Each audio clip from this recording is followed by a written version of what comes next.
The safety is off. There's a round in the chamber. This is Armed Alabama.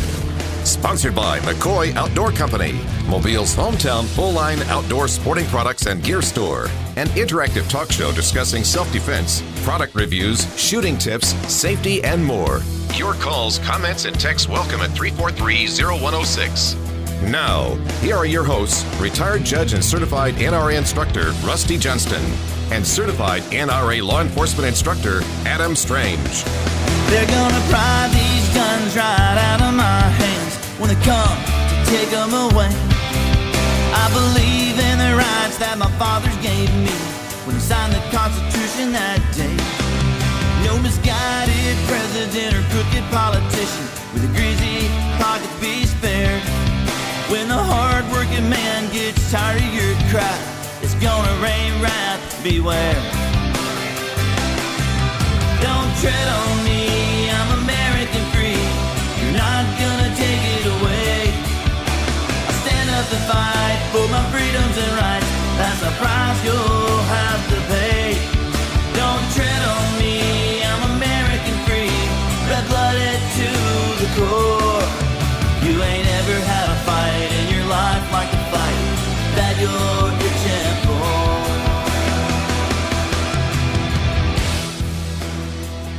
All right, welcome to Armed Alabama. It's Tuesday, your favorite day of the week, and we're glad to be here with you, and so glad you can join us and listen to our show, Armed Alabama, and we appreciate it. Where myself and Judge Rusty Johnson, we talk about self-defense, of course, firearm and ammo selection, home protection, concealed carry, proper training, range etiquette, and much, much more, including Alabama law, Mississippi law, and Florida law, and the U.S. Constitution and federal law. Be sure and check us out on our Facebook page, and that is Armed Alabama Radio, FM Talk 106.5, and like and follow. We are broadcasting as well. We're simulcasting on our Facebook page, so if you get a chance, you get an opportunity, you can go to our Facebook page there, and you can join the conversation. There's always a good chat, good conversation going on with all of our listeners, and we appreciate that. So just go to our Facebook page if you get an opportunity, and that's Armed Alabama Radio, FM Talk 106.5. Also, we're on Twitter as Armed Alabama 106.5, and we have a YouTube channel as well, and that's Armed Alabama. So be sure and go to our YouTube channel there and like and subscribe, and that way you'll be notified each time that we have a new video posted. And the judge always does a really good job with that, posting new videos and stuff. He's definitely got a talent of editing and putting those videos together. Of course, Chase gives him a hand as well, and we appreciate Chase doing that. Also, check out our website, and that's armedalabama.com. And if you miss any of our previous episodes, or if you want to listen to past episodes, you can go to our website and listen to your heart's content. And for over the last year or more, you can listen to all of our previous shows, and they're there for download and podcasts. Also, you can listen to us simulcast as well from our website, and we are succinct with FM Talk 106.5, and it plays continuously from our website. You can also listen via the TuneIn app for your smartphone. So if you go to the TuneIn app on your smartphone, you can look up 106.5 FM Talk, and you can listen there as well if you're outside of the listening area. That's a good way to listen there if you're on vacation, this, that, and the other, and you don't want to miss an episode. By all means, that's a great way to listen. If you have a comment or a question, give us a call at 251-343-0106, 251-343-0106. And you can call and you can text to that same message, to that same number. You can text a message there, a comment, and we've already got a couple of texts come in already. And Jared is sharing some gun porn with us, showing his Glock and everything. So appreciate that, Jared. Thank you. Yeah, tell people what gun porn is. The people that aren't gun nuts. What you look at, at midnight and beyond. That's no, it's pictures of their favorite guns or special guns or. Glock does it for me. Yeah, so if you like to look at all the new models of stuff coming out, we jokingly call that gun porn. If you're looking at different models of Glocks or ARs or Steyr or XDs or whatever, so it's just jokingly. We're not actually looking at porn here, and definitely not Jared. He just texts them in to us. All right, Judge, what you got for this week? Well, one thing I have is put it on the Facebook page kind of late today, but big blow for the Second Amendment. Of course, it comes from the nutty ninth, but we have to blame our U.S. Supreme Court. Just give you a little bit of background. California has a May-issue scheme of concealed carry permits. And now, by the sheriff. I'm sure if you're up in some rural county and you're a farmer, know the sheriff, you probably can get a license. But generally throughout the state, unless you're a movie star or a real well-connected person, you are not going to get a permit to carry a handgun anywhere in the state of California. They also do not have open carry in the state of California. So you kind of got two strikes against you there. So actually, a lawyer I know representing a client as well as another group sued the state saying you're violating the Second Amendment because there's no right to keep and bear arms here. You have a right to keep a firearm in your house, but not to leave your house. Well, they lost before the U.S. District Court. The name of that case is Pertua, P-E-R-U-T-A, and I've got the links to the cases on the Facebook page. It's Armed Alabama FMTalk1065, Armed Alabama Radio FMTalk1065, and then they appealed the case to the three-judge panel, which is the normal way you do it, of the Ninth Circuit, won the case. Great opinion. Well, then the bad guys, which was the sheriff in the state of California, they took that to the full panel of the Ninth Circuit. In a horrible opinion, they just eviscerated anyone's right to keep and bear arms. So our side filed what we call a petition for certiorari with the U.S. Supreme Court saying, please look at this. And only two justices of our Supreme Court, U.S. Supreme Court, said they wanted to hear the case. That was Justice Thomas and new Justice Gorsuch. And I put a link to that opinion on there because it's an excellent one-page opinion. The majority, who didn't want to hear it, they just say denied, but the side that didn't want to. And that's the law of the land for California, Oregon, Washington, Alaska, Hawaii, and Arizona, and which means basically in California you have no right to carry a gun outside your home. Of course, the Supreme Court has never said that either. Our right comes from Alabama law and Alabama Constitution. But it shows the hostility of all the federal courts towards the Second Amendment and towards gun rights in general. And that's been the way it's been going since both the Heller and the McDonald case. Very hostile, and it doesn't seem to matter how many people we get appointed to the Supreme Court. That's just the way it goes. But I would urge everybody to go to our Facebook page and take a look. I give you the links to that, and it's just pitiful. So that's the main thing I have on my plate. Well, I think the decision that was made not to hear the case was purely political. I think had it been heard, I think it might have been affirmed. I know two of the justices had stated in dissent letters that they needed to hear the case. Yeah, but by not hearing it, that's what they did, affirmed it. Yep. They have, but it's just not a good outcome. And there are a lot of other states that joined in on that as well, and Alabama being one of them. Yeah. And the Alabama Attorney General Steve Marshall stated today he was very frustrated with the court's refusal to take up this issue, and it is patently absurd to believe that the constitutional rights for Americans to bear arms is confined to four walls of the home. Using the term bear, I mean, that means you're walking around with it. Generally, you don't bear an arms inside your house. So I think we're going to have to step into a break in a minute, but it's just something that's pretty pitiful, and it just shows the hostility that they have towards us. But, all right, stay tuned with us. We have in the studio Philip Ward from Ward's Liberty Safe, so stay tuned. We'll have more after this break from Armed Alabama. Looks like we have Jason on the line. Let's go ahead and take Jason because he wants to talk about Second Amendment. Hey, Jason. Hey, guys. You guys, I heard you talking about Second Amendment, and I just wanted to bounce something off you guys. Yep. My Second Amendment rights have effectively been stripped from me with, in my opinion, no due process. I'm not an attorney, but what I found out is there is a gentleman in the state of Tennessee that has the same first, last name, and date of birth as me. I have found out he is a different race than I am, but he was put in a mental institution, so now I cannot purchase a firearm.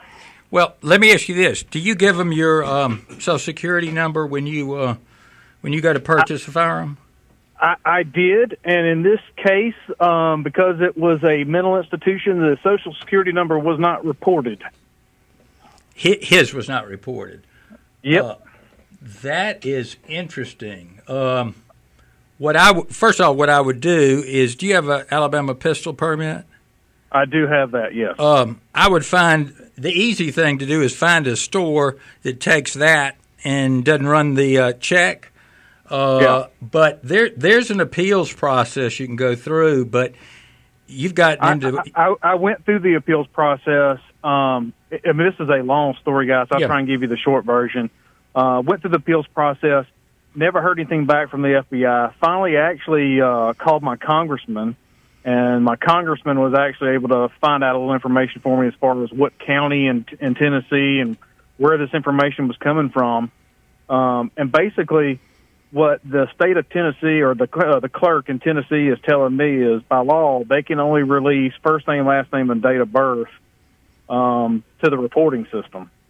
So they're telling me I'm going to have to hire an attorney to represent me in their court in Nashville, Tennessee, to get my rights back.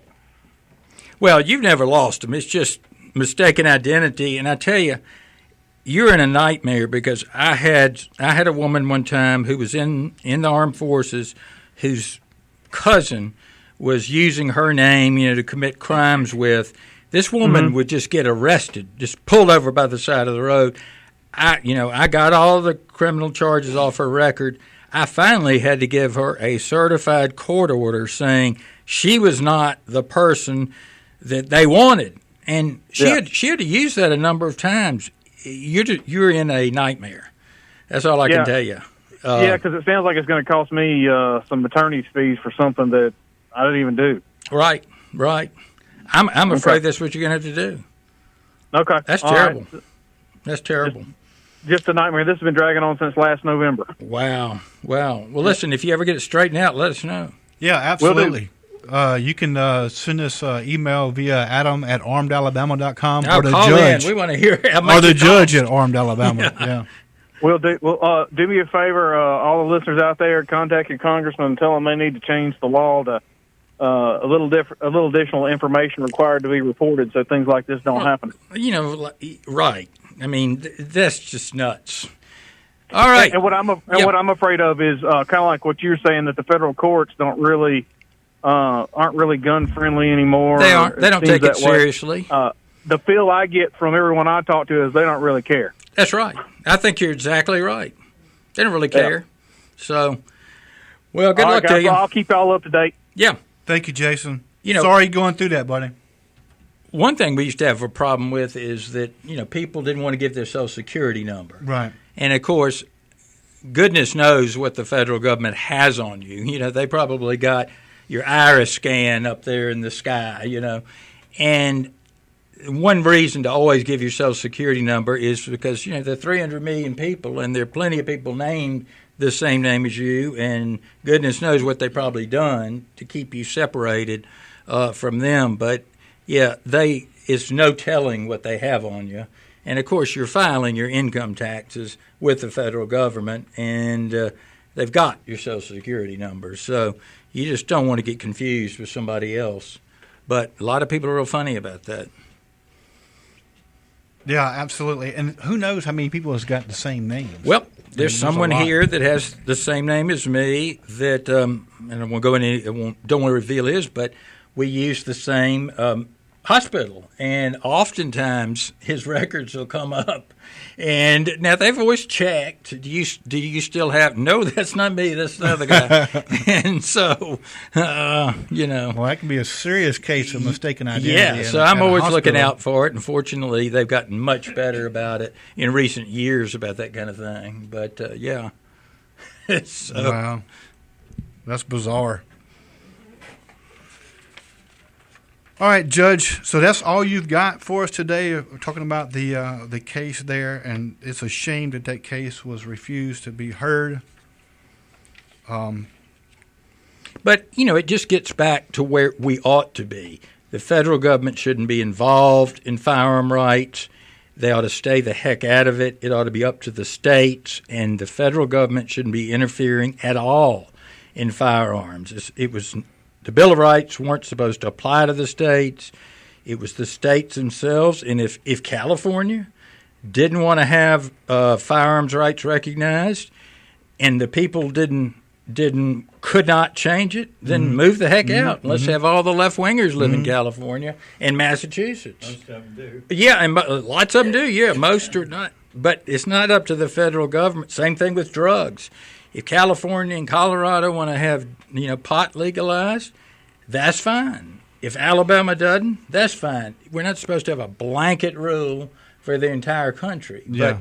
But that would be a national form of government instead of a federal republic, which we used to have and we're supposed to have, but we sure don't anymore. Yeah, and if I'd have been smart, I'd have bought stock into Duncan Hines brownies. Yeah, I'm sure they're selling like hotcakes out there. So. Yeah, speaking of gun rights, I'm sure you probably heard that Senator Strange had sent a letter to the NRA asking the NRA to provide training for representatives and senators on Capitol Hill to try to, in defense of someone being able to come, like what happened, the shooter that took place. Well, that's a good idea. Yeah, he sent a letter to Chris Cox asking that the NRA provide training if they be willing to provide training. And of course, I don't know Director Cox said that training absolutely helped a lot. Yeah. We like their training, but if they're going to go out to the Olympics, it would really help them. Well, it depends on what kind of training they would get, I think. Yeah. The NRA has lots of different training, so let's put that out there right now. All right, we have a caller from Saraland. Mike from Saraland. Hey, Mike. Hey, Judge. How you guys? Hey, fine. All right. I've got a two-part question. Yeah. First part, I'll get to that one. My daughter and my wife, I'm going to send them to you guys' class. When is your next one? Well, we're I wrote somebody today. We're looking at probably the third or fourth week in July. We want to make sure it's hottest possible. Yeah, they need it. Yeah. Well, so they know how to shoot with sweat beads going down. There you go. Yeah, well, your palms are so sweaty you can't hold on to the firearm. There you go. Yeah. Teach them how to grip and get a good grip. That's right. All right, second part, Judge. You know better than I do. Well, one other comment on that, on the Federalist and stuff like that. I believe in your lectures, that's one of the main reasons that the Civil War come about. Well, that's right. One of the main reasons, really. And the irony of the thing, but the whole institution itself. Well, that's right. And the irony is the first talk ever of secession or disunion, as they used to call it, was in 1794, and it was two Northern senators brought it up. They said, things aren't going very well. Y'all have different goals than we do. Y'all are agrarian. We're money-grubbing industrialists. And why don't we just call it quits right now? And 1794. Yeah, a lot of people don't know that. They think it all happened in 1860. Oh, yeah, that it was all, the South was the bad guys, and we brought it up. And, it was widely understood that in fact, Virginia, Rhode Island, and one other state, it'll come to me, they both included in their ratifications clauses that said that they had the right to withdraw from the Union at any time should, certain conditions exist. Right. And we all have that same right because of that. Well, another part of my question is I've always wanted this since Proposition 8 out in California, if you remember that, when the Ninth Court District struck down the majority of the voters. Explain to me and your listeners that don't understand, because I totally don't, how do these judges get in those positions? You're talking about the federal judges? Yeah, the ones that's causing all this more. The old definition used to be they have a friend who's a senator. I'm serious. I don't doubt you. Yeah, I mean, that's it. That's really it. And plus, that's it now. The law schools turn out the same. Generally, 90% of the people come out thinking the same way. And it's this, they've been indoctrinated ever since the 70s in this same philosophy of just the living Constitution. There's a federal government, and the states are just departments of the federal government. Well, I'll be honest with you. The Alabama Constitution is so old and so full of mess. They don't even know it themselves to fight back. They don't care. Everybody that gets in the legislature wants to go to Washington. Well, when you get to Montgomery, it's just a bunch of laymen, really. I mean, if I was to run for a Senate seat in the state of Montgomery, I'm going to be totally blind.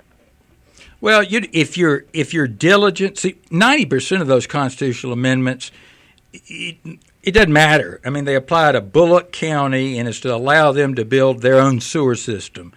So you can just pass that over. You can read the relevant parts of the Alabama Constitution in a couple of hours. Oh, yeah. Well, I mean, I learned more about our federal Constitution in my encyclopedia. Yeah. You don't need a law degree to interpret. Well, you know what the federal judges say. One of the most prominent ones: don't even bother reading it. It's of no relevance to constitutional law. And the sad thing is, he's true. Yeah. I mean, there's no definition other than the word itself. Right to keep and bear arms. I mean, it don't say where to keep it and where to bear it. That's what. And the thing you've got to understand is you've got to use the words as they used them in the 1790s. And, some of them had slightly different meanings. But to really get the right definitions, you can get it free online. Go to the ratification conventions and read how they debated what those phrases meant. Well, we need something to happen other than another civil war before all this gets crazy. We need people to start reading books again. That'd be helpful. Well, I know, but I'm just saying, instead of the governors get together trying to fight health care, they need to get together and say, this is all right. Y'all can leave us alone. Well, that's right. Having a health care bill is so out of line. I mean, they felt like, because it had been declared unconstitutional, that they needed a constitutional amendment to ban alcohol, to have an income tax. Well, and then they passed this in the alcohol business. That's what gets me. Yeah, and then they have to pass.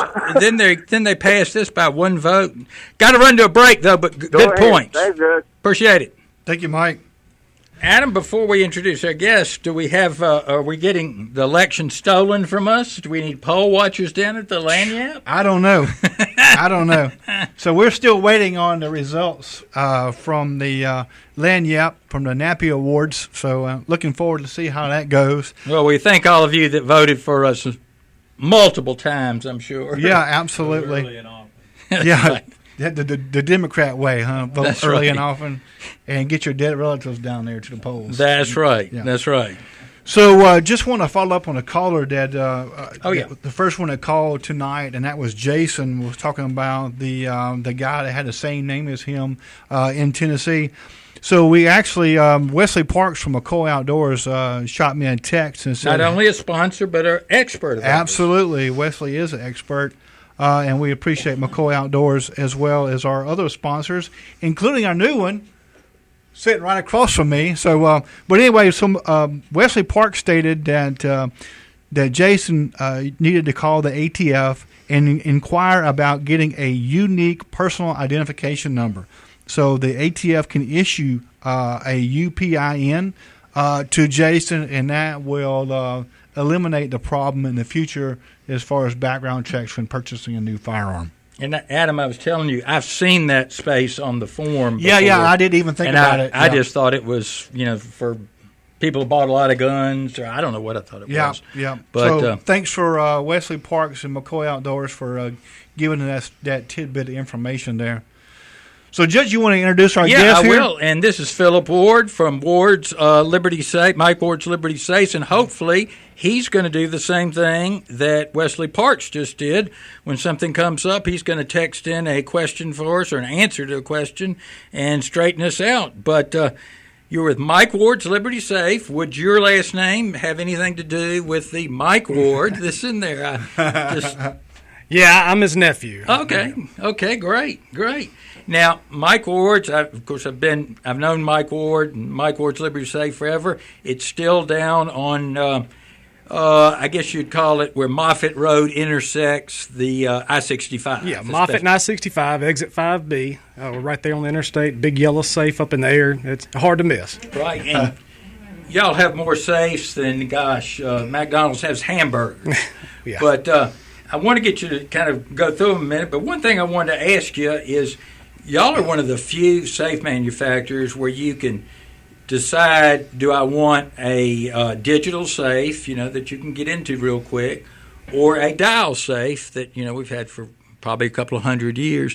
What's the difference, and what's the advantages and disadvantages of each? Well, first off, get whatever you're comfortable with. If you have any doubt in your mind that you're kind of afraid of the electronic lock of failure or anything, don't go with it. I don't want to sell you something you're uncomfortable with just because I like it better or whatever. Yeah. And I tell people, don't go to the internet looking for answers. Yeah. A lot of misinformation and I'm guilty of it myself. I've done it with everything I've ever purchased in my life. Oh, yeah, you got to consult the Google guys. Oh, you got to. You got to. Because there's a lot of different brands of those locks on the market. Some of them are far superior to others. I don't want to call any of them junk or nothing, but like the one we mainly use is Sargent and Greenleaf, and to me it's the absolute best on the market. I think they made dial safes at one time, because we had one at my office. It must have been 100 years old, and that was the name on it. And it'll probably still work. Yeah, it still works. Yeah, they make the dials. They still make them. Yeah. And the electronic, and they changed the design about 5 years ago of the electronic lock, and it's been 100% bulletproof. Mm-hmm. I mean, it's been great, and I have it on my personal safe at home. It's quick and easy to get into, which is going to make you use the safe like you're supposed to. Yeah. And you can change the code at any time. If you give the code to somebody, have a falling out, it takes 10 seconds to change the code.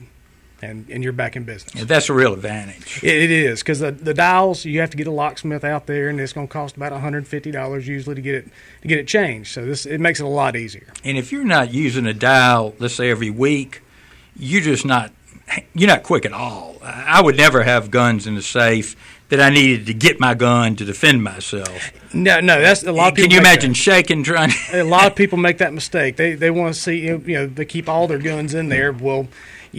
If your gun is in your safe, I don't care what lock you got, you're not going to get to it quick enough if something happens. Right. So we do sell the pistol vaults that read your fingerprint. Yeah. And that's a great middle ground. It keeps children away from your firearms, but you can get to it in a heartbeat. So I love those. I push them real hard, and everybody we've sold them to has just absolutely loved them. And what does that do? Read your fingerprints, or how does that? Yes, we got two that read your fingerprint. You can put up to 15 different fingerprints in it. So you can do some of yours and some of your wife's, wow. or if you have a cut or a Band-Aid on a finger, you can go to the next finger and open it. And we have several you punch in a code. Yeah. And then they work great also. Yeah, that gives you the best of both worlds. If you have some high-end guns that you're not going to use for home defense and want them in the dial safe, but you want your go-to gun, and you have, of course, I don't have young kids anymore, so mine are just in racks on the walls, right. That are ready for action. But I did at one time, and I had it I had a punch safe next to my bed so I could get to it real quick. But, yeah, I could imagine I would never have tried to dial one in like that. Because one thing that's a real concern, and I saw it mentioned the other day in connection with North Korea, is an electromagnetic pulse attack. It's really cheap to pull off. And, of course, a solar flare did the same thing. We had one in 1859 where you never know how widespread that would be, but in theory, all your electronics would be burned out. And wouldn't it be everybody's luck to have all their guns in their safe? But like I said, nobody knows how widespread and how deep that would go. Well, the good thing about Sargent and Greenleaf electronic locks is they have all been tested for EMP. Oh, that's even better. In a controlled environment. Now, they did the best they could to reenact one or whatever, but they've been tested and it didn't affect them at all. So I can't imagine the North Koreans would ever pull off the perfect EMP either. Right. I would imagine it'd be on the low end, but I'm sure our listeners know what we're talking about. But folks, Google Starfish Prime. That was a test we did. I think it was 1960, 1,500 miles or so southwest of Hawaii, and what they did is exploded a nuclear weapon warhead about 300 miles in the atmosphere, and it blew out every type of electronic circuit, even in Hawaii, which was much further than I thought. Now, got a question coming in. Can electronic safes still be opened with a key? No. Any of your high-security safes are not going to have a key backup. It's just too easy to copy a key.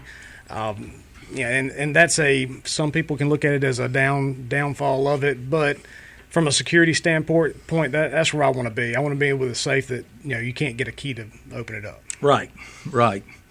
Well, I was telling you earlier that I had, most people think that y'all have every type of safe, and you mentioned that I had one that was, what would you call the one I was describing that was maybe a third of the size of a regular safe? I looked it up the other day. They call it a home safe. Yeah, and I had it in a cabinet at my old office, and I kept, the evidence locked in there. Of course, I had it bolted down, but I felt very comfortable, having that safe in there.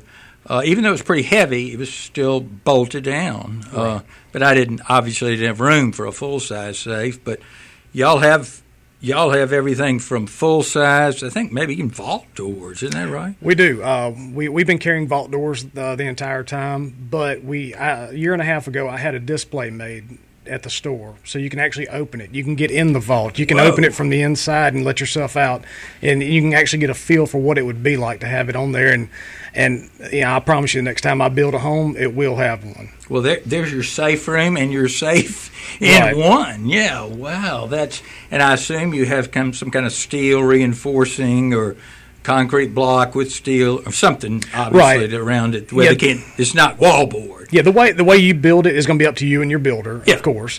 We just provide the door. Right. And I highly suggest an in-swing door. That way, if you had to get in there as a panic room, like a tornado or something come through, something fell against the door, it wouldn't block you in. Yeah, that's a good idea. Yeah. Good idea. But that is really neat. Like you say, you're building a house. That's the time to think about it. Retrofitting it would get everything's expensive, but be much more expensive. But there are a lot of ways you could do it. Just a solid concrete wall, in that area. Well, the good thing about doing it when you build a home is you can make it to where nobody knows it's there. Yeah. They don't know if that's a bathroom, side of the house, a bedroom. They don't know what it is. And that's what you want. And we really strive on privacy. Our delivery truck we use has nothing on it. Our name is on there in the smallest letters we could get away with for DOT approval. So if you're more than 50 yards from the truck, you don't know what you're, we don't know if the neighbors... Do you kill your installers after it's finished? I can't answer that. like the pyramid builders. We're going to have to step into a break. We'll hear more from Philip Ward at Mike Ward's Liberty Safe. And our phone number here, we want some of your questions on this or other matters, is 251-343-0106.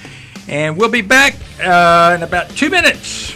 This is Judge Rusty Johnston back with Armed Alabama on FM Talk 1065, Mobile's #1 news talk channel, and hopefully winner of the NAPI Awards. If our votes counted, they would have. With us as one of our sponsors, We have with us Philip Ward with Mike Ward's Liberty Safe, located on at the intersection of Moffett Road and I-65 Service Road, right under the big billboard that has the Liberty Safe on it. And their website is www.mwliberty.com or mikewardliberty.com, mwliberty.com. Philip, y'all have some special left over from Father's Day, I think, for a couple of more days to the end of the month. Is that? We do. The Fat Boy Junior Safe, which is the #1 seller in the country right now. We got it marked down from $17.99 to $15.99. Oh, yeah. And that includes delivery within 50 miles. That delivery is something to think about. That is. It's one thing when you're 22 years old, but when you have back problems and everything else, that's great. So, and that would run through Friday, close Friday, is that right? Yes, sir. Okay, good. That'd be a real reason to get over there. So, tell me about. I guess one thing you'd want to ask people when they came in is, what do you want the safe for? I'm 99% of people want it for guns, but I assume, we have a gold show here on the station. Some people may want it for their gold, and that may... Gold and valuables and jewelry. Yeah. And I think also is questions in my mind and what I've heard people talk about before is fire ratings as well. There you go. Yeah. That's what I was getting to. Yeah, with fire ratings, of course, when they walk in the door, I ask them, what kind of contents they're planning to put in it. And when it comes to fire rating, if you're putting any kind of paper in there, cash, checks, documents, that kind of thing, which normally everybody does, I recommend at least an hour of fire protection. They range from 30 minutes to 2.5 hours. At least an hour gives you, because paper is more fragile to fire. Yeah. Whereas guns, coins, jewelry, they can survive more heat. You may be able to get away with a 30 or 45 minute safe. Yeah. But paper, I can't remember. 451. That's what it burns at. Fahrenheit, right. 451. Yep. Remember the Ray Bradbury movie, right? But yeah, and it being thin, it's just going to, and if you're putting your will in there, of course assuming you're not killed in the fire, you can rewrite your will, but I'm sure there are other documents that are real valuable to you because they're old, maybe something your great-grandfather Oh, absolutely. Did. I mean, in my safe at home, I've got everything from birth certificates to, marriage license to even my pet's records is vet records. Yeah. So what you think you'll put in a safe is about a third of what you'll actually put in the safe when you buy one. And that's why I tell folks, buy as big as your budget and your home will allow. Yeah. Because the biggest complaint we get is people outgrow their safe or they buy one just too small. Yeah. Now, is concealed? I actually have mine in a closet. Right. Just because it was a convenient space. But, and I'm sure you could put it in the middle of the living room. But one thing it adds is, that somebody's got to go looking around for it first. And I've got an alarm at the house, so you got the alarm going while somebody's scurrying around, for the safe. Is that something that people ought to at least think about before they buy a safe? Where are they going to put it, obviously? It is. Of course, out of sight, out of mind is always the best. Sometimes you just don't have that option, though. Yeah. So the second best place would be against some exterior wall. Because if you have a fire, that's going to be the coolest spot. That's a good point. Right. But, when it comes down to it, if it is what it is. If you only have a space for it in this one spot of the house, sometimes you just have to put it there. But the important thing is just having it. And you never know. If someone looks in the window and sees you got a safe, they may think, well, anything worth taking's in there. I'm gonna hit an easier house. So that's what I would think. Yeah, I mean me too. Of course, I'm not a thief. I don't know how they think. So. Yeah. I just never seen anybody clever enough that I dealt with that would be a safe cracker or anybody that would even attempt to get in the safe. It's too much work. Yeah, I seen some pictures. Speaking of too much work, I seen some pictures one time where somebody had broke into a house. They actually found grinders and stuff, and they tried to use the grinders to cut into the safe. And man, that thing looked like it went through a mill or something, but they never could get the safe open. Yeah, we've got a safe in our store. It's one of the first safes we ever sold when we first started selling Liberty safes, and somebody took a Metabo to it. Yep. And they spent 4 hours on it, working on it, prying, cutting. Right. And at the end of the day, they did not get in it. Nothing was taken, and Liberty gave them a brand new safe. That's exactly what it was. It Yeah. might have been in your store. It may have been, but that's kind of what I was getting to there is Liberty's warranty is just absolutely unbelievable. They go above and beyond to make the customer happy. If you have a fire or an attempted break-in, you're getting a brand new safe, and they make us look great. They really do. And the time you would spend, every minute you spend in the house is more chance you're going to get caught. Right. And you start cutting on some kind of electric device. I mean, that's just crazy. I mean, they're usually just running and grab what they can and get out of there. But that's good to know. So, Philip, if I could cut in here, one of the questions that I've heard talk about is actually anchoring the safe to the floor, especially a smaller one. What do you recommend on that, and what type of fasteners to use? The fasteners we use are ones that we order actually through my dad's company. He sells industrial parts to these big plants, and they work excellent. They go down about 4 inches into the concrete, and they flare out. Now, when it comes to bolting it down, I ask people, I say, if you're 100% sure this is where your safe is going to be, you don't plan on moving it or moving. Of course, you can't tell the future, but you don't plan on moving or moving this moving altogether in the next near future, I say bolt it down. But if you say, well, I'm going to put the safe here, but and next year I'm going to clear out this room, make it my game room or whatever, or I'm in the military, I may be moving next year or anything like that, I probably wouldn't, just because it does, put holes in the floor. Yeah, so those fasteners you said, I mean, they can go into concrete. You're talking about putting 4 inches in the ground. That's into concrete, possibly through tile floor or what have you. Right. So that requires what? A distinctive type of masonry drill bit?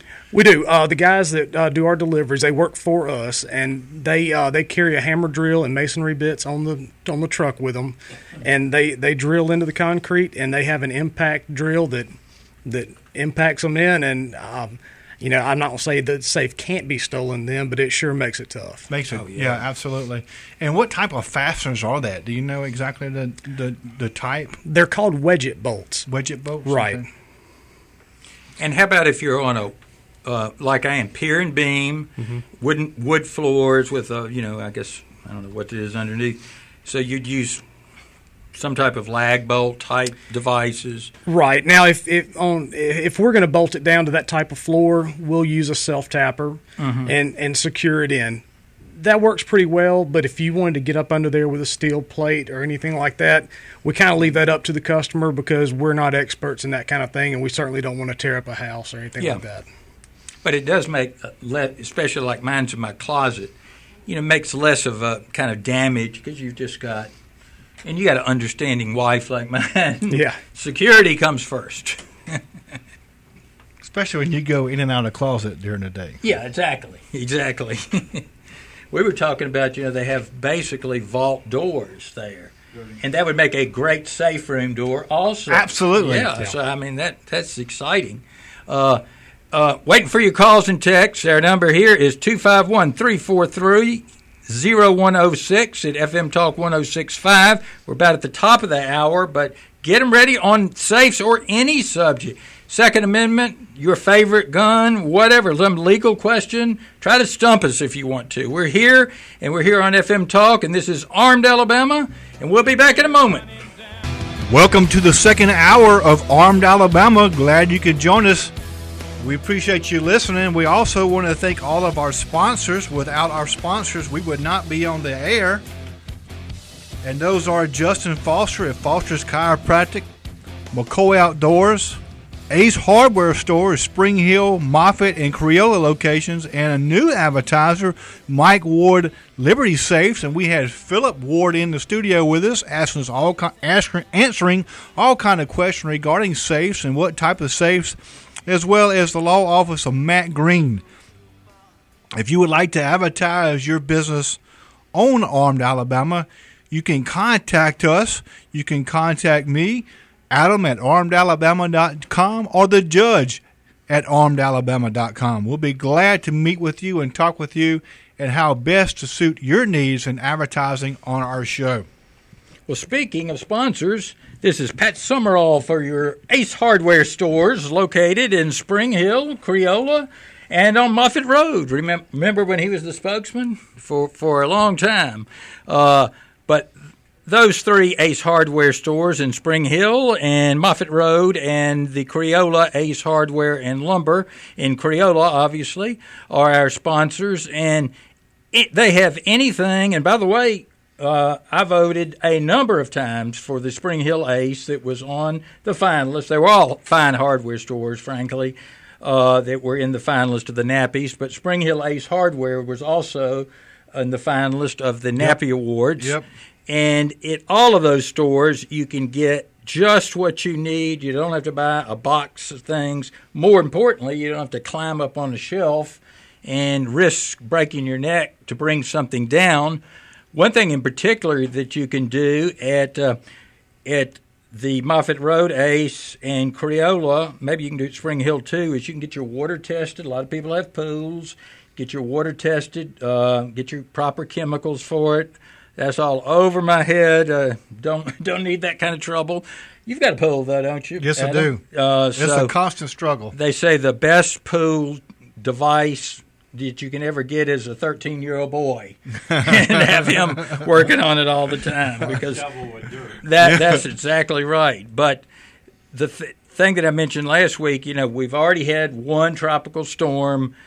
That tends to mean it's going to be an active year. Whether it's going to be bad depends on if it hits you or not. But folks, don't wait till the storm is, hurricane warning if you get plywood, batteries, that kind of stuff. Just get it now. And go up to the Ace in Spring Hill or Moffett Road or in Creola, and you can get your lumber out in Creola without having to climb up and pull that lumber down. That most of the time it's just wet enough to where it doubles the weight of it. Go ahead and get it now and put it in a good storage spot, and then when and if the storm comes, and it's going to come, whether it's this year, next year, or the next year, and if you store it right, it's not going to rot, and then you'll be ready and save yourself a lot of stress. Same thing with batteries. They have them coated to where it should last, most of the time you buy them, they'll have like a 2022 or 2028, about a 6 to 10 year expiration date on them. Go ahead and get them, because you will save yourself a lot of grief. But the Ace Hardware stores, they've got everything you need for anything you're going to do. Spring Hill Ace, Moffett Road Ace, and Creola Ace Hardware and Lumber. And call them or go by and see them and tell them that we said hello, and they're just one of the local hometown businesses like Mike Ward Liberty Safe that we like associating with. Judge, I believe we have a caller on the line. Hero of the week. All right. Hey, Fred, what you got? Good evening, Judge Adam and Mr. Ward. And you got something in the mail, Fred, so... I know. I'm sorry. I got a miscommunication, because at first you told me you were coming by, and then I saw your address written on the sheet, and I thought, well, he must have changed his mind. So, anyway. No, it's fine. It's fine. Are you still there? Yeah, yes, still sir. here. Okay. Judge Adam, the reason I'm calling, I got a hero of the week, and he needs to have a little bit of attention. His name is Mark Irving. What I have is there is these young three cretins that had no respect for anybody's property, and they decided they were going to take this cancer-ridden old feller's medicine from him. Yeah, don't say old. I think he was 61. Yeah. Well, I kept hearing elderly, and then I looked at he was 60 or 61. So, but I know what you mean. Yeah, and they were thought it was going to be an easy hit, easy target. They just want to get their wham, bam, thank you, ma'am, drugs and get out of there. They didn't know he was a Marine, did they? Well, that's where they screwed up, Judge. Because see, to start with, he has several similar things like me. I'm kind of old, and I don't like being old. It makes me cranky being old. Yep. So that's to start with right there. And then I can't run or run fast. So there's not much options left for me. But these Cretans thought they had all those elements in their favor. And they said, well, heck, that's going to be an easy hit. But no, what did they forget? They forgot that he was a former Marine. Or, as I say, he was a Marine. You're never a former Marine. Well, no, you're never an ex-Marine, but you're a former Marine. If you're active duty, you're a Marine. If you're retired, you're still a Marine, but you're a former Marine. And I'm a retired Command Master Chief out of the United States Navy. I had to supervise some of Uncle Sam's severely misguided stepchildren. Oh, gosh. How badly was he hurt during this altercation? I saw he had peppered. He was peppered all over on his upper chest, and they hit him with buckshot, supposedly, with a single-shot shotgun, and they were obviously unprepared for this encounter, and I'm so thankful that Mr. Irving, who's my hero today, was able to successfully retrieve his old-timey pistol, according to the news, out behind a coffee jar in the kitchen, and successfully hit all three. And he said, I didn't want to kill him, but I wanted to smoke him. And I love his language, and Mr. Irving, he definitely deserves my hero of the week.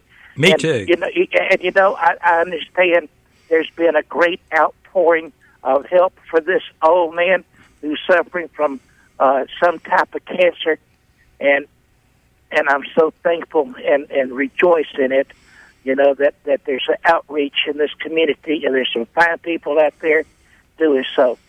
And that needs to be said, Judge and Adam, and I thank you for the opportunity to talk about it, because I still care about my severely misguided Uncle Sam's children. Well, thank you for reminding us, because he is a hero. That's great. I had it on my notes here to get to it, but I hadn't had a chance to get to it yet. So thank you, Fred, for bringing it up, and appreciate you calling in, and thank you for listening. And wouldn't you pull into the Dollar General if you need medical attention?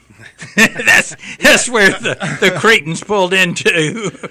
So we have Mark on the line is calling from Huntsville, and we have a break that we got to get to here in just a few minutes. So, Mark, if you can hang on, Mark has got definitely a interesting story. Mark was in Huntsville today. Yeah, he was in Huntsville today at the Redstone Arsenal.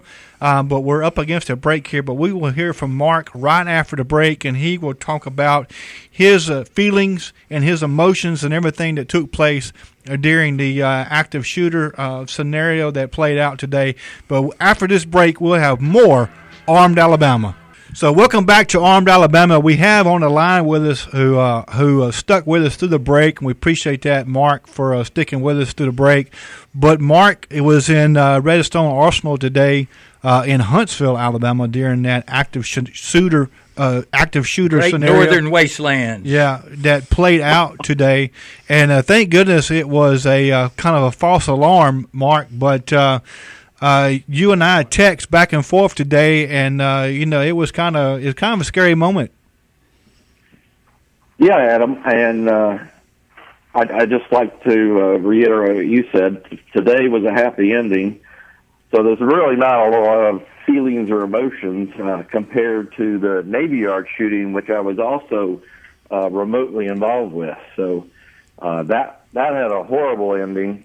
Today's happy ending was essentially the official announcement from the commander was that there were 2 911 calls this morning that triggered the active shooter event, and that at the end of the day, they found no shooter, no evidence of a shooter, and nobody was injured. So all in all, a good day. Mark, I want to thank you and the judge for the self-defense course that you guys presented to me last year. And I think that helped me. I was going to say, it may have been a little longer than that. I was trying to think maybe the year before last, but anyway. Okay. But, yeah, actually, you're right, because it was at a different location. Time flies. It does. Mark, let me ask you, was the adrenaline pumping through you when this was going on? Tell us a little bit about just how you were feeling. Absolutely.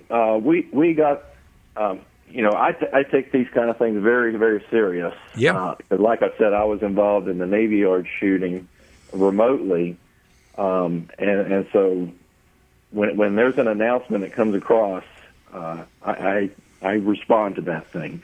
The first announcement came in somewhere around 10 after 10, and it mentioned that there was a shooter, or active shooter event going on, and I wasn't sure how to respond because we were scheduled for an active shooter drill this week. Oh. But a few seconds later, they came out with a follow-up message that in big letters said, "This is not a drill." Good. So we took that one very serious. Since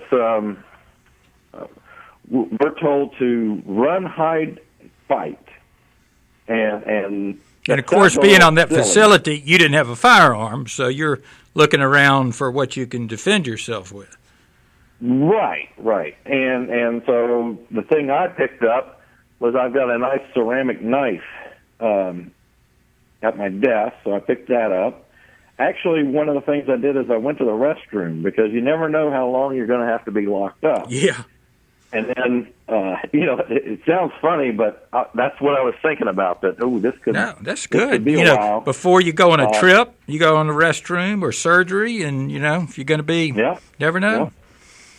Yeah. And then the thing, it was almost it was the last thing I thought about was I got a battery for my cell phone. Yeah. And then went into a small conference room. We closed the door. There was two other of us in there. And we were just ready to turn the table on its side up against the door if we needed to. And then we just waited. We went online and trying to figure out what's going on. And about 2 hours later, they finally gave the partial all clear, and they left the Sparkman Center, which is in another area of the arsenal, still under lockdown, and that's where the event was centered. And then about 2 hours after that, they had the all clear for the entire arsenal. Now, what was interesting in my mind is how the rumors were flying. Oh, I bet. There were all kinds of rumors, and actually I'm not going to go into all of them just so they don't get repeated. Yeah. But it was crazy. I'll tell you, this one is that supposedly there were people walking around with AK-47s. And miraculously, you didn't hear them. No. So anyway, that's one thing that's one piece of advice if you're ever in a situation like that. Just ignore all the things you are hearing other than what comes through the official channels. Mark, do they think that the 911 calls were themselves a hoax, or were they genuine, phoned in out of genuine concern for something? Well, I have my theories, but I'm not going to talk about them tonight. Right. They just said that they got two 911 calls, so it was more than just a single person calling in, and there's going to be a criminal investigation. Yeah, well, good. Yeah, well, I can figure that one out. Well, thank goodness it wasn't real, but it gives us and you, a real life situation that you've been through, and you feel how helpless you were. Yep. Or you see what you can use. I want to throw something in there about the Second Amendment on Department of Defense facilities. Yeah. And that is that Department of Defense facilities have restricted entry with armed guards. Okay? Yeah. And in my opinion, there's probably more risk of negligent discharge than there is of a real shooting event like this. Yeah. So that's why I'm okay with restricting access to firearms on a facility that has restricted access and armed guards. Yeah, as long as they're good and trained and it's good and locked down. Right. Well, we're glad it was a hoax, so to speak, but it gave you some good training, actually. Yeah. So I guess they've canceled the drill later on in the week. Yep. No need to have canceled, it. So there'll be a review of what went well and what didn't go well. One of the things I'll just share this is one of the things that didn't go well is one of my coworkers, two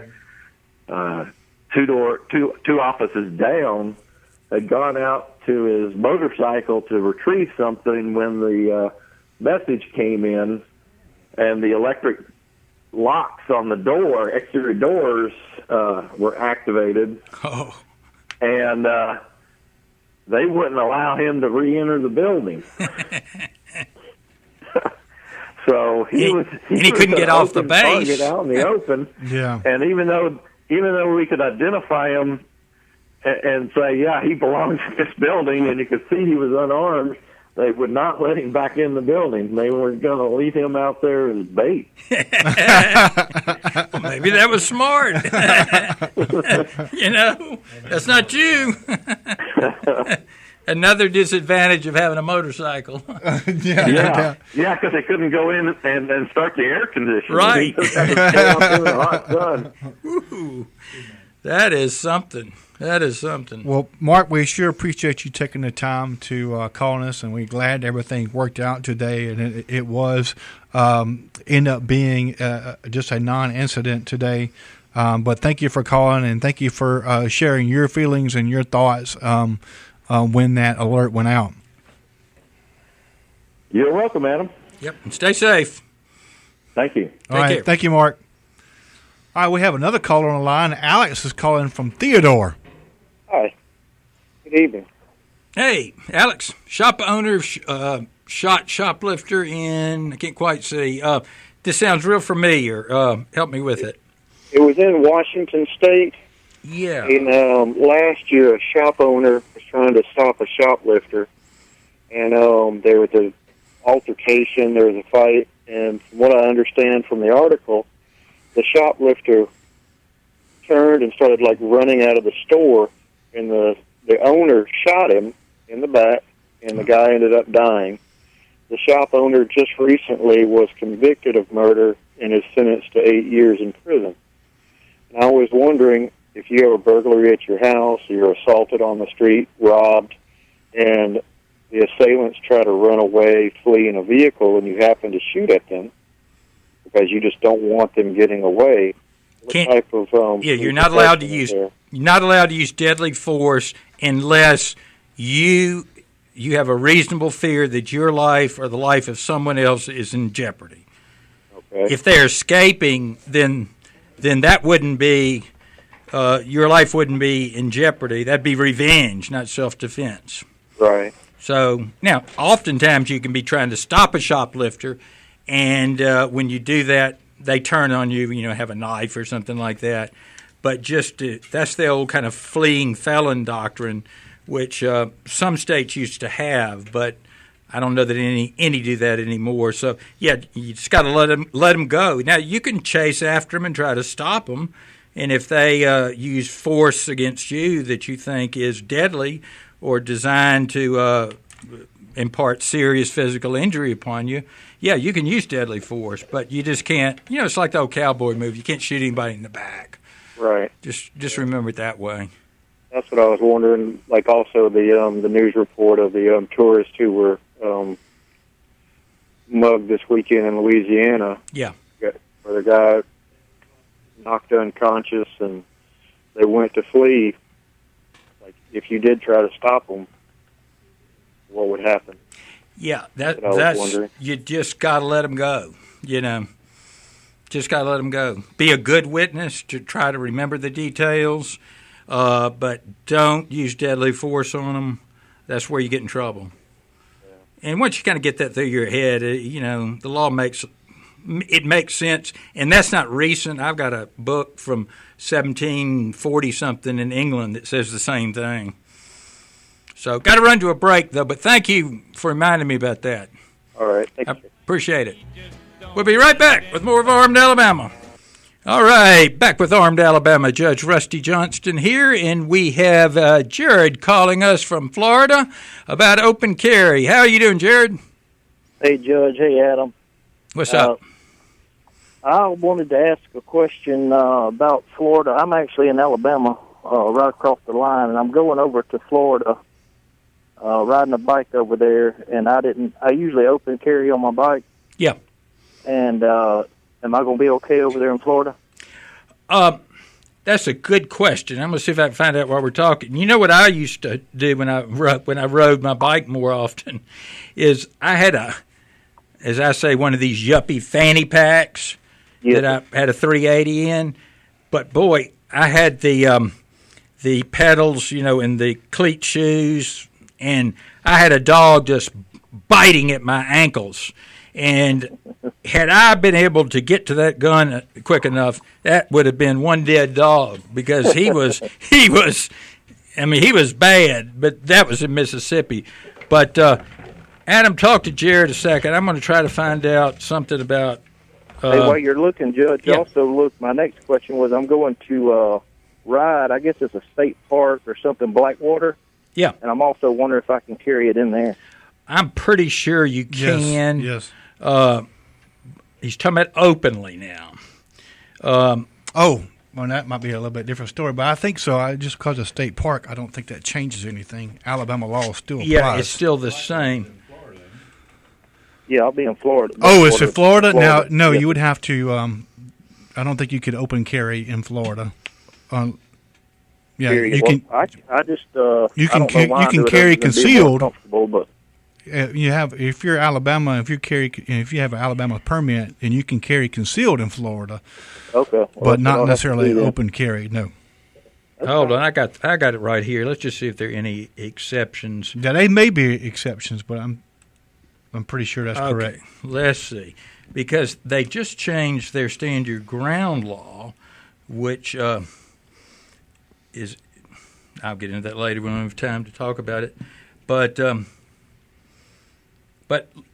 believe me, look into one of those fanny packs, but I kept it around the front, and they make them specifically for various size guns. And you can, if you have it, you can actually has kind of a ripcord on it, and it has a little holster in it, and you can get to that pretty darn quick. Yes. So it's good for a bike ride, but let me just see about, because they've had a lot of changes over there. If I happen to lose you, the site to go to is the best site is www.handgunlaw.us. Okay. And then just hit Florida, and a PDF file will come up with all the laws of that state in it, and it'll get that exempt. It'll get that precise about the various different things in there. And why don't I do this? Let me let you go, and I'm going to keep looking. But if I don't have time before the end of the show, you check that out too, or check our Facebook page. I'll post it there. Okay. Just put your holster. Are y'all doing the Google thing this Thursday, or is it once a month? It is every other week, so it would be a week from this Thursday. What would that be? The 12th. Well, Tuesday's the 4th, so it'd be the 6th. It would be. Okay, we did it. It'd be the 6th. That's right. You got it. Looking at the wrong month. Right. So just, Jared, just mount your holster on the side of your enduro bike. Just make sure it's high. And just cover it up. Carry my home defense shotgun too on there. Yeah, I think that might be better. Yeah, actually. Put the pistol on one side and the shotgun sheath on the other side. Scabbard on the other side. I probably need to.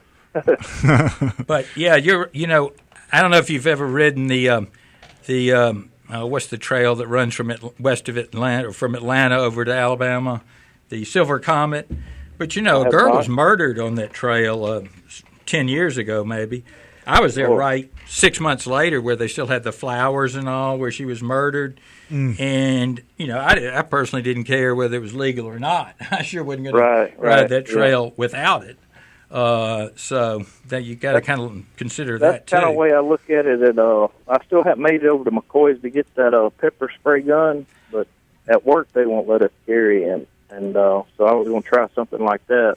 That would be a good one to carry, too. Like the dog. I don't want to kill a dog. And I probably have a hard time hitting him when I'm pedaling that fast. I probably hit my ankle. But pepper spraying him would be so much better, Oh, yeah. Yeah. And by the way, on the Florida page, it has Florida State Park rules. And, it'll have links there that you can look. It's just a matter of me getting through it quick enough.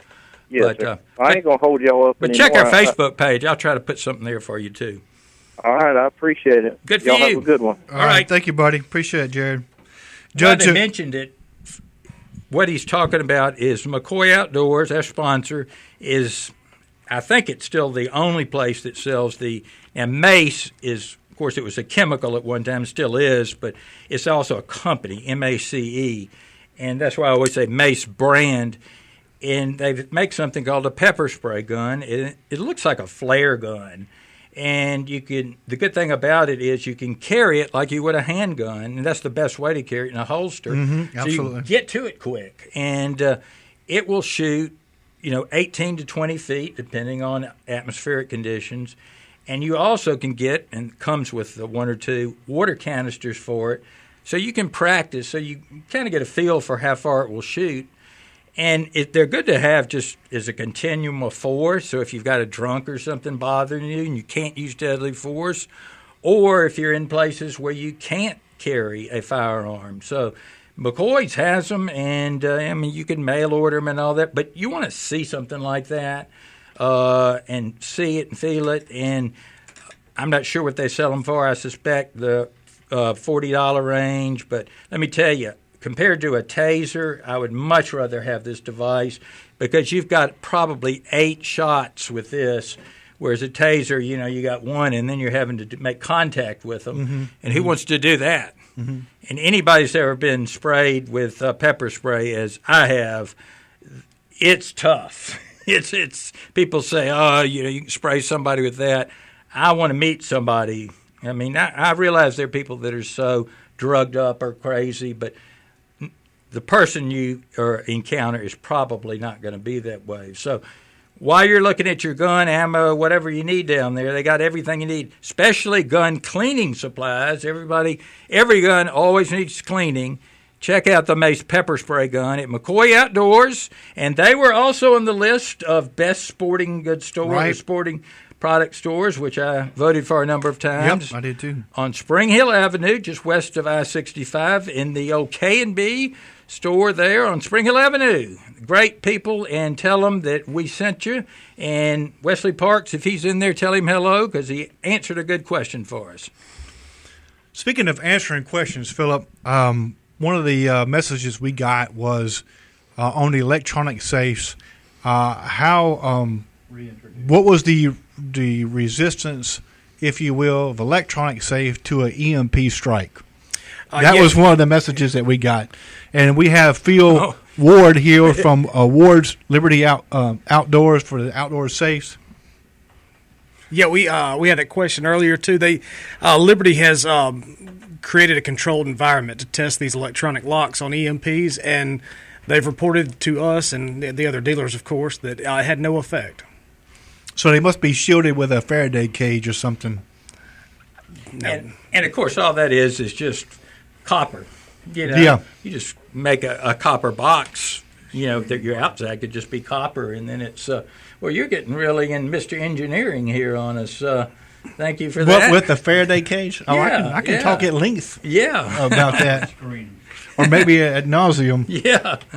Yeah, Faraday cages and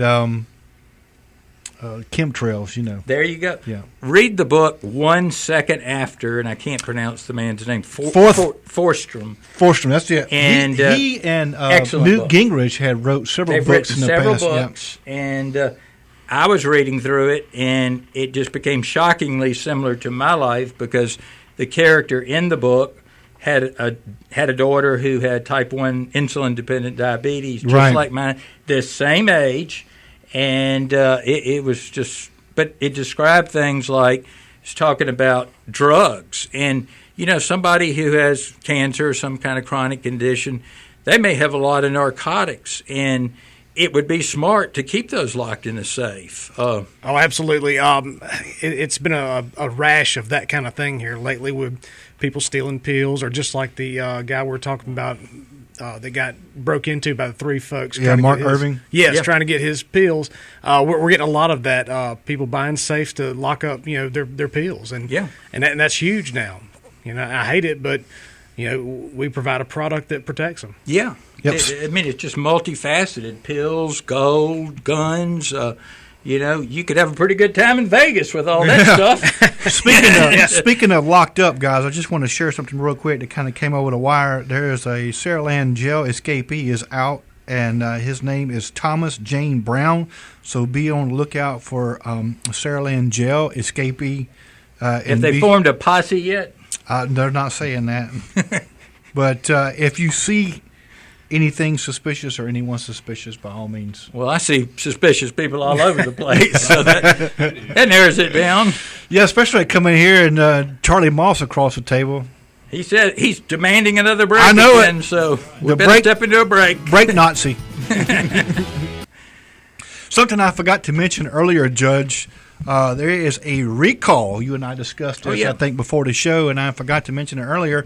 But there is a recall out on it. It's Ruger Mark IV 22 caliber pistols. If your pistol was made before June 1st, 2017, you need to make sure you call into Ruger with your VIN number or serial number, and to make sure that to see if that firearm is caught up in this recall. And the recall is regarding the safety. It may unintentionally discharge where you're putting the safety on and off. However, if you don't put your finger on the trigger, if you keep your finger on the frame of the weapon and don't push the trigger until you're ready to shoot, that's one way to keep the firearm from going off. But I don't know, it's something mechanically with the pistol that it could intentionally discharge by putting the safety on or off. Adam, I'm getting confused about my model because mine I bought 10 years ago. But one day I was just completely unloaded, testing it, and the safety didn't work. And remember I told you I called them? Right. And the next day I had a package from them, and they had it fixed within a few days. It was like they knew why I was calling. I was trying to explain it. They may just now making the announcement. This something could be a problem that's went on for years and years and years, and they just now decided, well, you know what, we better do something about this. Yeah, where they had a number of them come in. Right. Because, like I say, it was basically a non-working. Now, I know it wasn't that way the whole time, but at some point the safety became just inoperable. Right. And that was when I was, I think I was getting ready for a class when we used to shoot the golf balls. Yep. And I thought, that's not going to work. Interesting. Yeah. So, I'm just probably the same defect, the same firearm, of course, and probably just now decided to perhaps issue that recall. And I'm not saying they don't give that good service all the time, but I thought it was especially good service. Yeah, so let me repeat that. If you have a Ruger Mark IV 22 caliber, this is the 20. It's a very handsome firearm. Yeah, it looks like an old, like a Luger. It does. It's like from an old German World War II Luger pistol. It's kind of in that fashion. And some of them are, most of the ones I've seen are stainless. Yeah, and a lot of them are real high end. Yeah. They're really, really nice firearms. I've shot many of them in the past. But if you have that firearm, or if you know somebody that does have that firearm, by all means, have them contact Ruger with the serial number to see if that firearm is part of this recall. And that recall is because the safety is unsafe. It can you can have a unintentional discharge when you're turning the safety on or off. Yeah, so, my model of that is what they call the 2245. That is specifically one that they have stated, Is the that 2245. Right? Yes, sir. Wow. So there's actually a detailed list of the different models, and I had it in front of me, and I don't have it now, the actual model number, but that was one that was called up, the 2245. It's a great gun. It's just incredibly difficult to field strip. If YouTube wasn't here, that gun would never have gotten back together again. It's like you have to have the magazine in and then do something and then take it out. And if you don't do it in the right sequence, you're not gonna get it back together again. Yeah, give me just a second, Judge, and I will tell you the exact models. It is the Mark IV 2245. So is that particular? Well, that's my gun. Yep, the 2245 Light and the 2245 Tactical models. Mm-hmm. All of those ones are have caught up in this, and these will bear the serial number beginning with 401 or WBR. Might be a good idea to check all of them with. Yeah, absolutely. Make sure check up 20 times that your chamber's empty.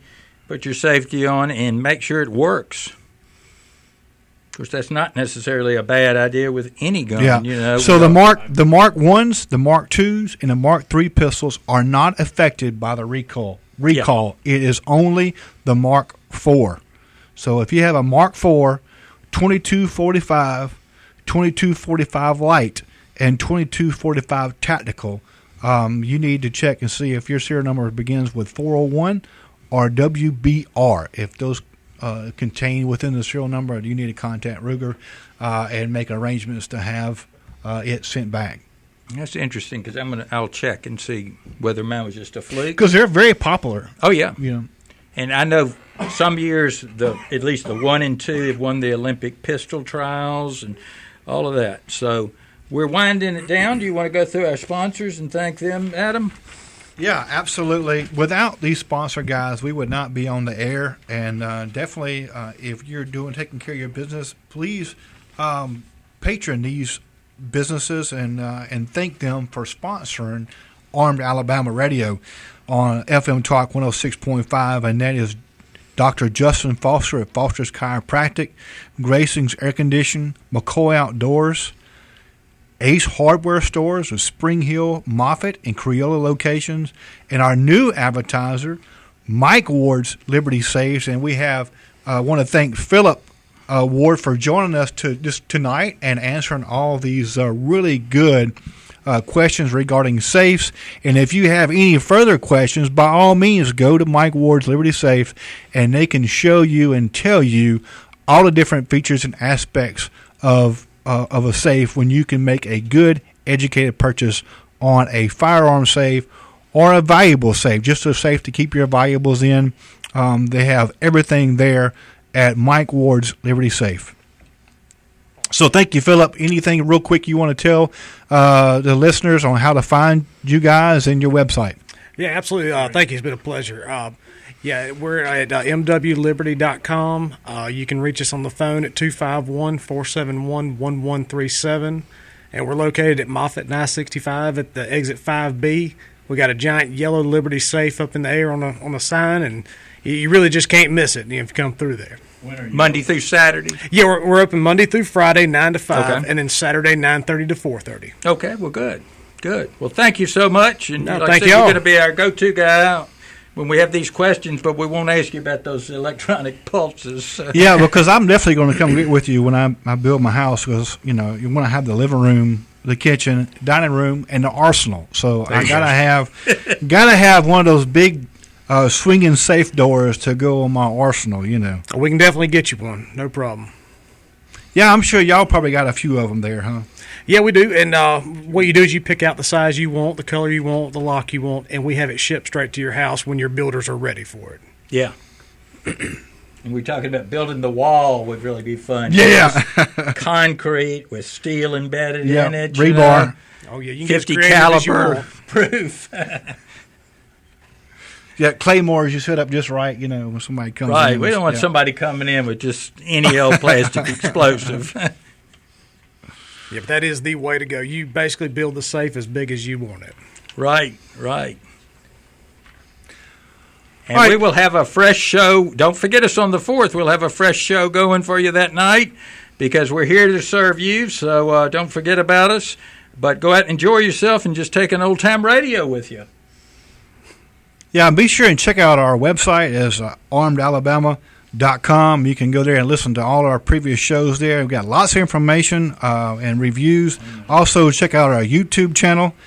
And check out our Facebook page. We have our show that we simulcast stays on Facebook, our Facebook page for days and weeks and months afterwards. You can go on our Facebook page. And then goes up to our YouTube channel. Yep, so. And we have Armed Alabama Radio, FM Talk 106.5. You can go to our Facebook page and watch the video. And like the judge said, you can go to our YouTube channel, Armed Alabama, and you can watch all of our previous shows there as well. And we're getting close to 2,000 likes. We need about 250 more. So like that page if you haven't done it. Yeah, like and share. Share with your friends and family on Facebook and help us bust that 2,000 like. And maybe we can come back next show and we've done that and achieved that goal. Oh yeah, absolutely. We ought to be there because there's a fraudulent show or two ahead of us. Not in this part of the country. We'll see you next week. Same bat time, same bat channel. July 4th.